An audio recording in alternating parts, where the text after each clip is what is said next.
آقا و مولا نے ارشاد فرمایا قیامت کے دن میرے سب سے قریب وہ ہوگا جو کثرت سے میرے اوپر درود پڑھنے والا ہوگا. تو یہ حضور کی قربت کا ضامن ہے درود. تو اس لیے اپنی اولاد کو حضور علیہ السلام پر درود پڑھنے کی ترغیب دو. بچپن میں ہی اپنے گھر کے اندر مجالس درود قائم کرو. روزانہ کی بنیاد پہ ہو تو بہت اچھا، نہیں تو ہر 8 دن کے بعد ایک دن ضرور متعین کر لیا جائے. جمعۃ المبارک کے دن کثرت کے ساتھ درود پڑھنے کی ترغیب دی گئی ہے اور فرمایا اس دن فرشتے حاضر ہوتے ہیں. تو حضرت ابو درداء رضی اللہ تعالی عنہ نے عرض کی یا رسول اللہ صلی اللہ علیہ وسلم، آپ کی حیات طیبہ میں تو ٹھیک ہے، لیکن جب آپ انتقال کر جائیں تو کیا اس کے بعد بھی یہ عمل جاری رکھا جائے؟ ابن ماجہ میں یہ روایت موجود ہے.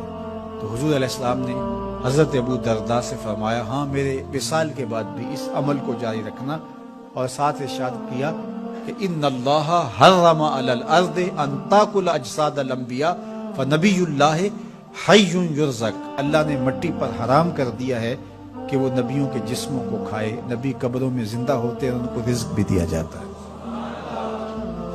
تو کہا کہ یہ میرے بعد بھی میرے اوپر درود کے سلسلے کو جاری رکھنا. تو ایک مومن تو درود کے ساتھ جڑا ہوا ہے، وہ تو درود کے بغیر دن گزار ہی نہیں سکتا. الگ سے نہ بھی پڑھے تو اس کو نماز کے اندر درود پڑھنا ہی ہوتا ہے. درود ابراہیمی تو نماز کا حصہ بنا دیا گیا اور اس کو کثرت کے ساتھ درود پڑھنے کی ترغیب دی گئی. تو درود ایک ایسا وظیفہ ہے کہ جو اپنی زندگی میں جتنا زیادہ شامل کر سکتے ہو اتنا زیادہ شامل کر لو. ویسے بھی درود پڑھنے سے بچوں میں تقدس پیدا ہوتا ہے. بچے پاک دامن رہیں، عفت مآب رہیں، ان کی طبع میں تقدس رہے. آپ چاہتے ہیں، ہر ماں باپ چاہتا ہے. اور پھر دور موجود کے اندر جو فتنے ہیں تو بہت ضروری ہے کہ ہماری اولادیں تقدس مآب رہیں. تو ان کو درود کی ترغیب دو تو اس کا عملی نتیجہ یہی ہوگا کہ ان میں تقدس کا جوہر پیدا ہوگا اور ان کی عصمت کی حفاظت رہے گی. اور درود شریف پڑھنے والے بچے اور درود شریف نہ پڑھنے والے بچے دونوں کی عادات میں فرق ہوتا ہے. درود پڑھنے والوں کی طبع میں رقت، لطافت، نرمی، محبت، شفقت جیسے جذبات پیدا ہوتے ہیں. یہ درود شریف کا عملی نتیجہ ہے. بعض لوگوں کو شکایت ہوتی ہے کہ ہمارے بچے بڑے اکھڑ ہیں، بڑے تند مزاج ہیں، بڑے سخت گیر ہیں. تو اس کا علاج کیا ہے؟ تو اس کا علاج یہی ہے کہ ان کو درود کی تسبیح دو.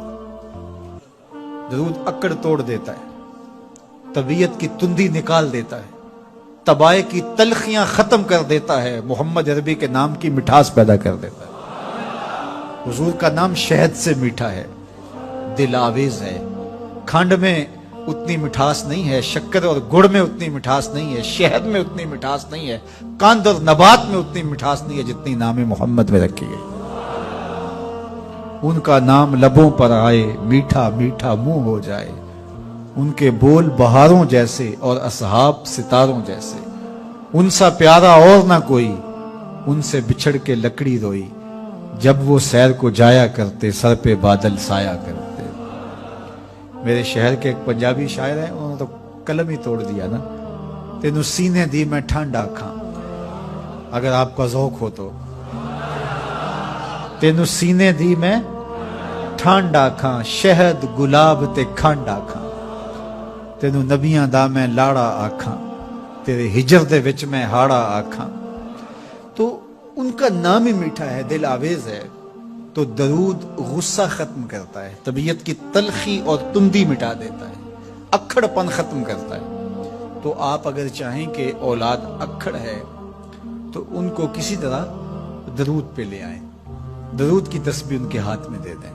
تو ان کی طبع میں نفاست بھی آئے گی، ان کی طبع میں لطافت بھی آئے گی، ان کی طبع میں رقت بھی آئے گی، ان کی طبع میں محبت بھی آئے گی، ان کی طبع کے اندر جو ہے وہ لیاقت بھی پیدا ہوگی. درود پڑھنے والا بچہ ذہنی استعداد میں درود نہ پڑھنے والے بچے سے بہتر ہوتا ہے. یہ بھی آپ تجربہ کر کے دیکھ لیں. 2 بچے برابر ذہنی استعداد رکھتے ہوں اور ان میں سے ایک بچہ درود پڑھتا ہو اور ایک درود نہ پڑھتا ہو تو درود پڑھنے والا بچہ آگے ہوگا. یہ درود کی برکتیں ہیں, یہ درود کی رحمتیں ہیں. تو درود کثرت سے پڑھنا اپنی اولاد کو سکھائیں گے. ہفتہ روزہ آپ محافل کا گھر میں انعقاد کر لیجئے اور اس میں صرف دروشی پڑھ لیجئے, تو انشاءاللہ اس سے آپ دیکھیں گے کہ اولاد کو اس کا فرق پڑتا ہے. یہ تربیت کا ایک آسان نسخہ ہے اور یہ وہ وظیفہ ہے جس سے تھکن نہیں ہوتی. یہ وہ وظیفہ ہے جس سے طبیعت میں تلخی نہیں آتی. کہتے ہیں وظیفہ میں نے پڑھا ہے تو وظیفہ پڑھتے پڑھتے میری طبیعت میں یہ ہو گیا. وہ بعض کہتے ہیں وظیفہ الٹ پڑ گیا ہے. بڑے وظیفے الٹ پڑھ سکتے ہیں لیکن درود الٹ نہیں پڑتا. درود ہے ہی سیدھا, یہ الٹوں کو بھی سیدھا کر دیتا ہے. تو درود پڑھیں اور یہ منہ بھی میٹھا رکھے گا, یہ دل بھی ٹھنڈا رکھے گا, یہ دنیا بھی ٹھنڈی رکھے گا اور آخرت بھی ٹھنڈی کر دے گا. درود چراغ بھی ہے, درود کستوری بھی ہے, خوشبو بھی ہے, مہک بھی ہے, شہد بھی ہے, گلاب بھی ہے, کھنڈ بھی ہے اور سینے کی ٹھنڈ بھی ہے. تو درود اپنی طبع کے اندر اچھی طرح سے راسخ کر لیں اور اپنی اولادوں کی طبع میں اس کو راسخ کریں. اس سے آپ عملاً دیکھیں گے, میں سالوں کی بات نہیں کرتا, اشروں مہینوں کے اندر آپ فرق پڑتا دیکھیں.